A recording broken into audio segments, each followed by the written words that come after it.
Nous sommes au cinéma, au Saint-Germain-des-Prés. C'est un quartier où je vis moi ici depuis très longtemps, Saint-Germain-des-Prés. Et c'est une salle que j'aime beaucoup parce que c'est une vraie salle de cinéma qui a un passé. Donc je crois que c'est psychologiquement, il y a quelque chose pour moi en plus de la simplement de la programmation. C'est une salle qui a pas. J'ai tourné des films, mais moi je n'ai jamais tourné.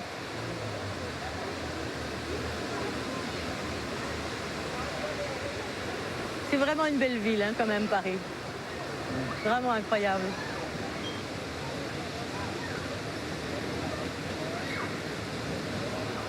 Vous avez les souliers Vivier aujourd'hui. Ben oui, comme souvent. Du boulot, je peux vous dire. Ça remonte au grand tournant de votre vie, quand vous aviez 38 ans, puis que vous avez abandonné la carrière de star. Hein. Oui. Aujourd'hui, est-ce que parfois vous avez des regrets de Ah l'ancienne non. vie? Jamais. Jamais. Je vais vous dire, c'est pas du tout de. Je ne pense plus du tout à cette vie de star que j'ai eue, qui m'a servi beaucoup pour avoir le nom que j'ai, pour avoir comme un pied à l'étrier, une espèce de marchepied pour pouvoir avoir la possibilité de créer une fondation. Parce que vous savez que c'est un drôle de boulot. Hein. Au départ, je l'ai fait toute seule, avec mon argent.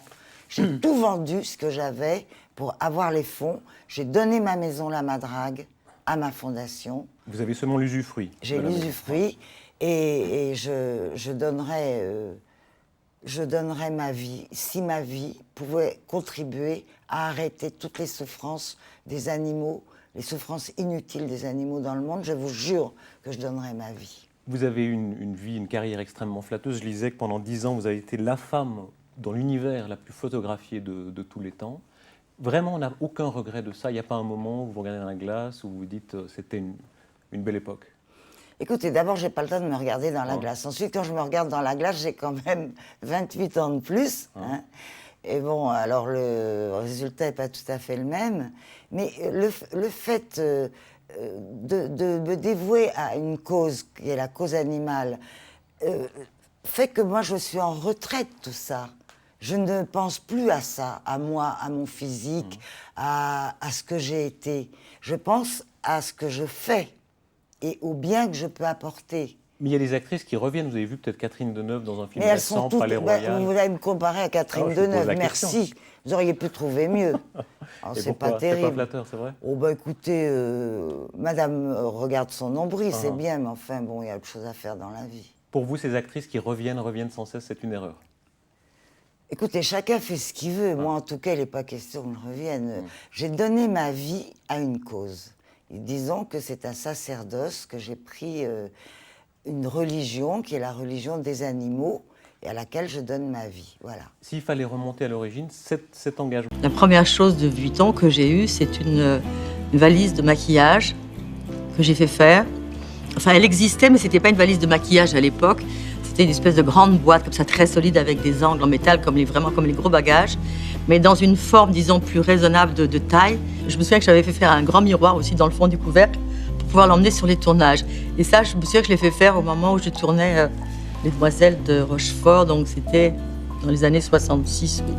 Le monogramme, il a quelque chose, assez curieusement, il a un côté symbolique assez fort, mais je ne pourrais pas dire très précisément pourquoi, mais moi, il m'évoque quelque chose d'asiatique quand même.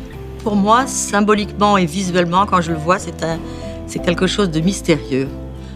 Et qui aurait peut-être été mieux comme jeune premier. Donc vous avez quand même encore l'œil sur le charme des hommes. Oh bah tiens. Hein. Et quand il passe à l'abordage, vous réagissez comment? Il n'y a pas d'abordage. Oh bah si, j'en suis sûr. Ah non, j'ai plus.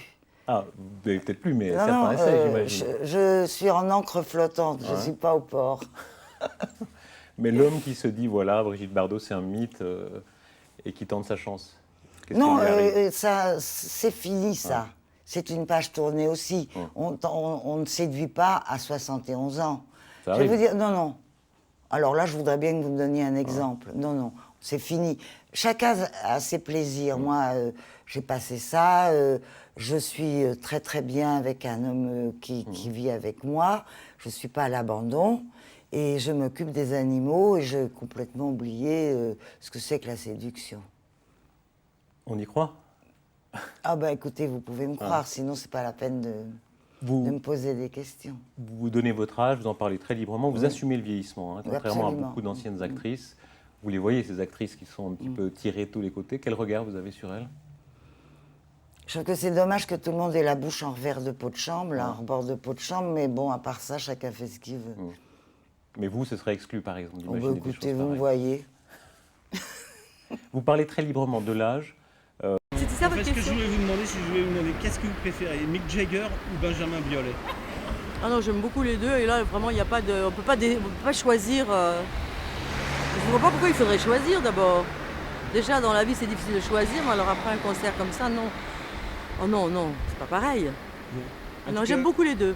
Merci. J'aime beaucoup les deux, mais j'ai passé une très très belle soirée. Bientôt. Vous êtes très belle, merci Catherine.